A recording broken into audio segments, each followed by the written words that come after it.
मोर समस्त को नमस्कार। हेलो फ्रेंड्स, मो ओडिया चैनल फायर फूड रे मु समस्त को स्वागत करुच्ची। आउ आपण माने सब केमती अच्छंती आशा करुच्ची जगन्नाथ कृपारू समस्ते बहुत भलरे थिबे। आज चलतु गोटे बहुत बढ़िया रेसिपी आपण मान शेयर करी, जोटा कि आपण माने हो पिला माने हो रास्ता को जीवा रोड साइड आउ जीवा दरकार पड़ोनी, घरे बढ़िया तैयारी करि पारिबे आपण।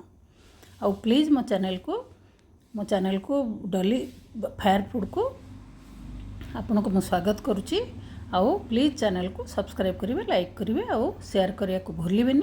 आउ जिते नुआ नुआ सब्सक्रिप्शन जे करेंगे, नुआ सब्सक्राइब करेंगे, प्लीज़ घंटी दबाई देवे ताकि मेरा जो नुआ नुआ रेसिपी सब मु अपलोड करुच्ची आपण मानक नोटिफिकेशन जल्दी जल्दी पहुँची जाव।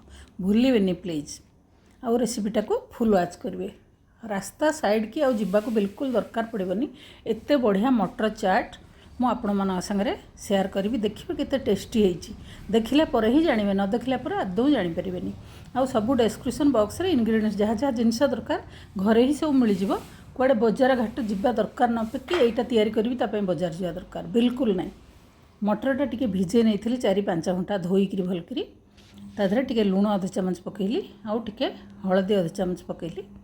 तापर ताकू टिके एबे मटर बहुत जल्दी सीझी जाए, तेणु ताकू एबे 2टा सीटी मारले हो जिवो बा गोटे सीटी। आपनकर जदि क्वांटिटी आउ टिके अधिका थिबो ताहले आपण 2टा सीटी मारिबे, माने गोटे सीटी मारिबे। आउ जदि टिके एटा छोटो कुकर तेणु गोटे सीटी मारले यथेष्ट। देख मटर छोले बहुत टाइम लगे, मटर एत टाइम लगेनी, पूरा परफेक्टली बढ़िया सीझ जाइछि। एटा को चलंतु आमे रखिदेबा। मोटे अलग प्रकार छुंक तैयारी करुच्ची मटर तरकारी पे। देखंतु आपण माने इथरे नेली मु प्राय छोट कड़ईटा, ताधर प्राय 2 चामच नेली मु तेल, आउ गोटे चामच पकेली जीरा, आउ पकेली गोटे चामच भजा जीरा पाउडर, आउ पकेली एटा छोट चामच गोटे चामच लंका पाउडर। आपण माने दे राग आउ एटा होउची टिके माने क्वार्टर स्पून होउची गरम मसला पाउडर पकेली। आपण आदे लंका न खाते लंका पकेबिनी। आउ टिके धनिया पत्र ताधरे पकेदेली। चलतु आमे तड़का लगेबा। ताधरे मटर संगे मिसई देबा। मटर को गैस मटर तो ऑलरेडी गरम अच्छी, आउ गैस टाको ऑन कर देबा। एबे ताधरे आमे जो छुंक कले से छुंकटा को एबे ताधरे आमे ढाली देबा। ढाली देकरी आउ टिके पानी देई देबा। तापर सेटा हो जे आपन बेसी पानी आधरे दिया हेबनी।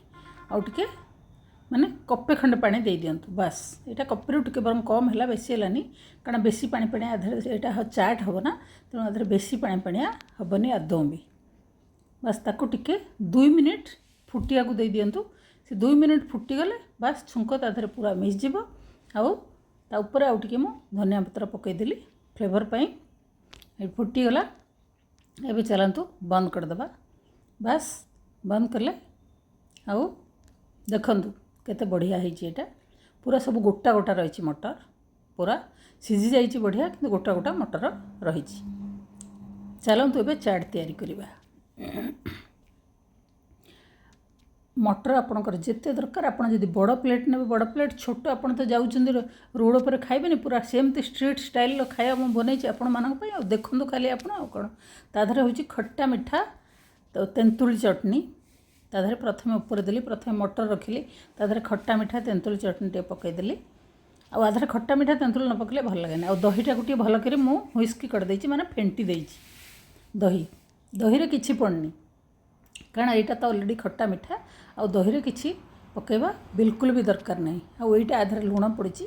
एटा होछि धनिया पुदीना आ टिके रसुण अदा पड़िकरी टिके आमचूर पड़िकरी ए चटनीटा ହେଇछि। सब प्रकार टेस्ट आपन को आधरे मिल जिवो। ऊपर टिके पापड़ी की तातर टिके भांगी भांगी के देदेली। आउ टिके अल्प टिके पियाज छोट छोट करी देदेली। आउ टिके टमाटर छोट छोट करी काटिकरी तादरे देदेली। आपण मानके आउ ये तो आउ तादरे कंचा लंका, गोटे कंचा लंका को 4-5 खंड करी तादरे देदेली। आपण माने लंका स्किप करि पारंती न दे पारंती। आउ ऊपर टिके धनिया पत्र पकेदेली। आउ एबे चलंतु ऊपर टिके सेव लास्ट रे सेव पकेबा। देखंतु आपनकर पूरा एकदम टेस्ट देखंतु पूरा रास्ता साइड रे जेमती आपको चाट खाया को मिले एग्जैक्ट सही टेस्ट होती। आउ फ्रेंड्स प्लीज मो चैनल को सब्सक्राइब करेंगे, लाइक करेंगे और शेयर करेंगे। और ये आपण गोटे भल प्लेट मुझे बाढ़ी आपण मैंने खाइबे। Thank you for watching fire food. जय Jagannath. Take care, stay blessed.